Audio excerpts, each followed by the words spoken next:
je ne sais plus ce que je devais prendre. Oh, Susan! Depuis 2 heures que j'attends le moment de te trouver seule.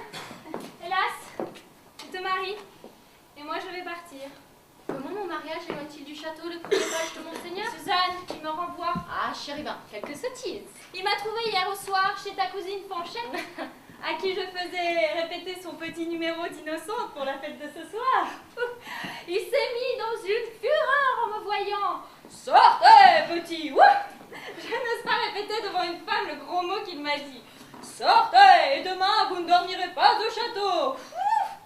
Si ma belle marraine ne parvient pas à l'apaiser, c'est fait, Susan. Je suis à jamais privée du plaisir de te voir. Ah, de me voir moi. C'est mon tour maintenant. Ce n'est donc plus pour ma maîtresse que vous soupirez un secret. Ah, Suzanne, qu'elle est noble et belle, mais qu'elle est imposante. Et c'est-à-dire que je ne le suis pas et qu'on peut oser avec moi. Tu sais trop bien, méchante, que je n'ose pas oser. Mais que tu es heureuse à tout moment, la voir, lui parler, l'habiller le matin, la déshabiller le soir, épingle à épingle. Oh ah, je donnerais. Mais qu'est-ce que tu tiens donc là? Oh, hélas, le rebonnet, le fortuné ruban qui renferme la nuit les cheveux de cette belle marraine. Son ruban de nuit, donne-le-moi mon cœur. Et que non pas son cœur, comme il est familier, donc s'il n'est pas morve sans conséquence. Tu diras qu'il est égaré, qu'il est perdu, tu diras tout ce que tu voudras. Oh, mon frère, en 4 ans, je prédis que vous seriez le plus grand des petits vauriens. Rendez-vous le ruban. Susan, je te donnerai ma romance. Et pendant que le souvenir de ta belle maîtresse attristera tous mes moments de bonheur, le tien y versera le seul rayon de joie qui puisse encore amuser mon cœur. Amusez votre cœur, petit scélérat, vous croyez parler à votre Fanchette, on vous surprend chez elle, vous soupirez pour madame et vous m'en comptez à moi par-dessus le marché. Cela est vrai d'honneur. Je ne sais plus ce que je suis, mais depuis quelque temps, je sens ma poitrine s'agiter. Mon cœur palpite au seul aspect d'une femme. Les mots amour et volupté le font tressaillir, le troublent. Enfin, le besoin de dire à quelqu'un « Je vous aime !»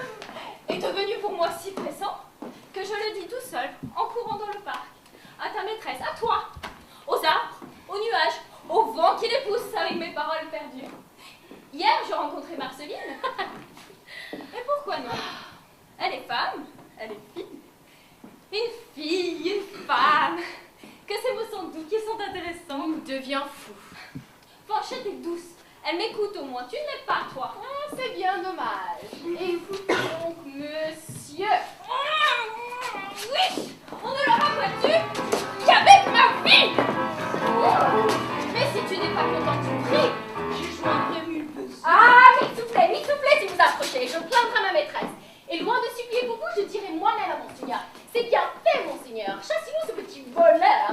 Renvoyez-le ce petit mauvais sujet qui prend toujours les arts d'aimer madame et qui essaie toujours de m'embrasser, moi. Je suis perdue, frayeur. Ah, Susan!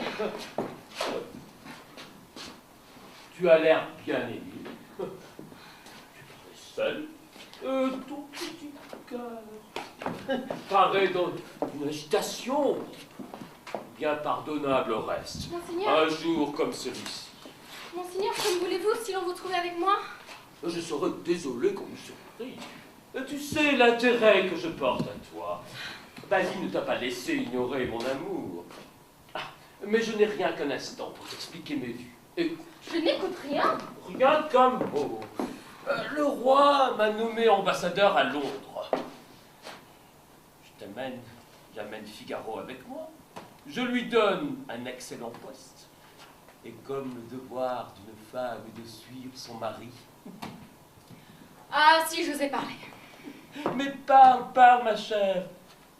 Use aujourd'hui d'un droit que tu prends sur moi pour la vie. Monseigneur, je n'en veux point, quittez-moi, je vous prie. Mais dis auparavant. Mais je ne sais plus ce que je disais. Sur le devoir des femmes. Eh bien, lorsque Monseigneur enleva la sienne de chez le docteur et qu'il l'épousa par amour, lorsqu'il interdit pour elle un affreux droit du Seigneur. Il faisait bien de la peine aux filles, Suzanne. Et si tu venais en jaser ce soir au jardin avec moi, je mettrais un tel prix à cette légère faveur. Il n'est pas chez lui, monseigneur. Mais quelle est cette voix? Que je suis malheureuse. Ben, sortez pour qu'on n'entre pas. Que je vous laisse ici. Il était chez madame, je vais voir. Et pas un lieu pour se cacher. Ah, ce fauteuil. Maximum. Et surtout qu'on le renvoie bien vite.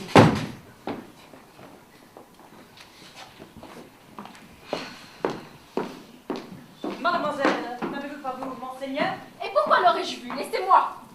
Si vous étiez plus raisonnable, il n'y aurait rien d'étonnant dans ma question. C'est Figaro qui le cherche. Ah, il cherche donc l'homme qui lui veut le plus de mal après vous. Voyez un peu comme il me sert. Désirez du bien à une femme. Est-ce vouloir du mal à son mari? Non, dans vos affreux principes à gens de corruption. Que vous demande-t-on ici? Que vous l'ayez prodigué à un homme. Grâce à la douce cérémonie, ce qu'on vous défendait hier, on vous le prescrira demain. Indigne. De toutes les choses sérieuses, le mariage étant la plus bouffonne, j'avais pensé... Des horreurs. Qui vous permet d'entrer ici? La mauvaise. Dieu vous appelle. Il en sera ce que vous voulez. Et ne croyez pas non plus que je regarde Monsieur Figaro comme l'obstacle qui vient monseigneur, et sans le petit page. Ton chérubin. Donc, il oublie l'environnement qui tourne autour de vous sans cesse, et qui ce matin encore on est ici pour y entrer quand je vous ai quitté. Dites que cela n'est pas vrai. Allez-vous-en, méchant homme. Imposture. L'ai-je inventé? Je le dis parce que tout le monde en parle. Comment? Tout le monde en parle. Ah, je suis fâché d'être là. Allez, courez, Basile, qu'on le chasse. Monseigneur, pour un badinage.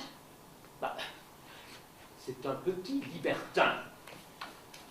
Et que j'ai trouvé hier soir avec Panchette. La fille du jardinier. Et dans sa chambre. Où monseigneur avait sans doute affaire aussi. J'en ai massé la remarque. Elle est d'un bon augure. Mais non. J'étais allé chercher Anthony, mon ivrogne de jardinier, ton oncle. Je frappe à la porte. On eut longtemps à m'ouvrir. Ta cousine a l'air empêtrée. Je prends un soupçon, j'examine. Il y avait derrière la porte une espèce de rideau. Une espèce de porte-manteau qui couvrait des hardes. Et en faisant semblant de rien, je vais doucement lever ce rideau et je vois... Ah!